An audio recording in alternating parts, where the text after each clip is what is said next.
Do you find it difficult or confusing to play in odd time signatures? Well, today I'm going to show you two simple approaches to odd time that will solve most situations, whether rock, jazz, funk, or anything else you come across. And at the end of the video, I've got an odd time bonus tip for you. By the way, if you're new to Brad Allen Drums, I'm a former U.S. Army drummer. I'm also a private teacher who has helped many students to learn to play the instrument on a very high level, including my student Joel McCoy, who became a professional drummer and now plays drums in Nashville. Okay, two odd time solutions.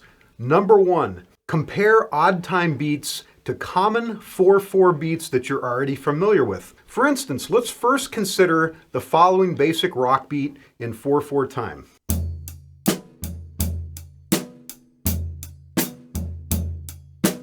There are two common ways to count this.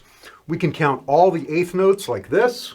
1 and 2 and 3 and 4 and 1 and 2 and 3 and 4. Or we can just count the quarter note.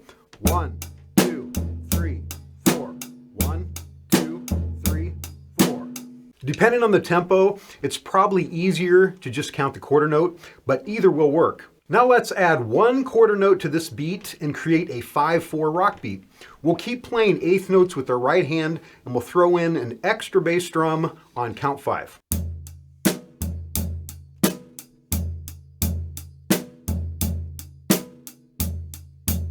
Again, we can count this two ways. We can count all the eighth notes.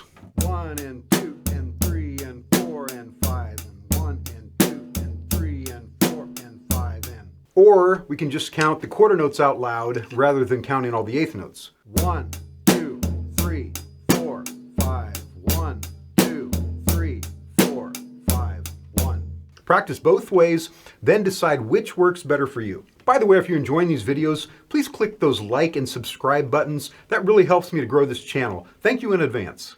Let's do another example derived from a basic rock beat. In a measure of 4/4 time, we have 4 quarter notes. Each quarter note equals 2 eighth notes, so there are 8 eighth notes in a measure of 4/4 time. We could think of that beat as 8/8 time rather than 4/4 time. If we subtract just 1 eighth note from the measure, we have 7/8 time. There are various ways to count this. First, we could count all 7 of the eighth notes. 1, 2, 3, 4, 5, 6, 7. 1, 2, 3, 4, 5, 6, 7. 1, 2, 3, 4, 5, 6, 7, 1. We can also count as we would in 4/4 time, and we'll have a little skip at the end. Once you get the hang of it, this is a much easier way than counting all the eighth notes, in my opinion. 1, 2, 3, 4, 1, 2, 3, 4, 1, 2, 3, 4, 1, 2, 3, 4, 1. Again, practice playing and counting both ways to see what's easiest for you. Okay, so that's the first way, thinking of odd time beats as modified 4/4 beats. The second way is for situations that are very unusual or more complicated. In classical music, it's common to divide odd time signatures into groups of 2 or 3. The same thing can be applied to rock or jazz or any genre on the drum set. Let's use the song Take 5 as an example. Take 5 is one of the most popular tunes in the history of jazz. The song is in 5/4. The 5 quarter notes are divided up by 3 and 2 groupings, which means the accents are on counts 1 and 4. If you listen to the song, which I'll put in the show notes, you'll hear this very clearly. We can count this two different ways. We can count up to 5 and simply be aware of the accents on 1 and 4. 1, 2, 3, 4, 5. 1, 2, 3, 4, 5. 1, 2, 3, 4, 5. 1, 2, 3, 4, 5. Or we can count the groupings. We can count up to 3 and 2.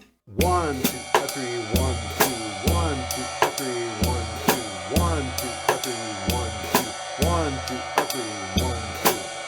Again, either will work, but you need to really be aware of how the band is playing the beat, how they are grouping the counts so you can play those accents or groupings along with them. Let's extend that 5/4 beat to 7/4. We're going to add 2 quarter notes at the end. So we'll use the same grouping that we used in the 5/4 beat, a group of 3 and 2, and then we'll just add an extra grouping of 2 at the end to make a total of 7 counts.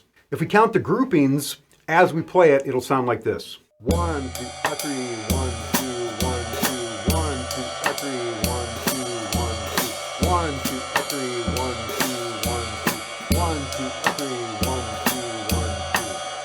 We can could also just count up to 7 by counting the quarter notes out loud. 1, 2, 3, 4, 5, 6, 7. 1, 2, 3, 4, 5, 6, 7. 1, 2, 3, 4, 5, 6, 7, 1. This works okay for 7, but the bigger number that you work with, the more you will probably find it necessary to break it down into groupings to make it easier to manage. So that's the second way to handle odd time signatures. Break them down into groups of 2 and 3. All right, now for the bonus tip. In order to get more and more comfortable playing each odd time signature, you should practice improvising with it. Play the beat and practice adding some fills at the very end to start out with. Here's the 5/4 beat that we learned earlier.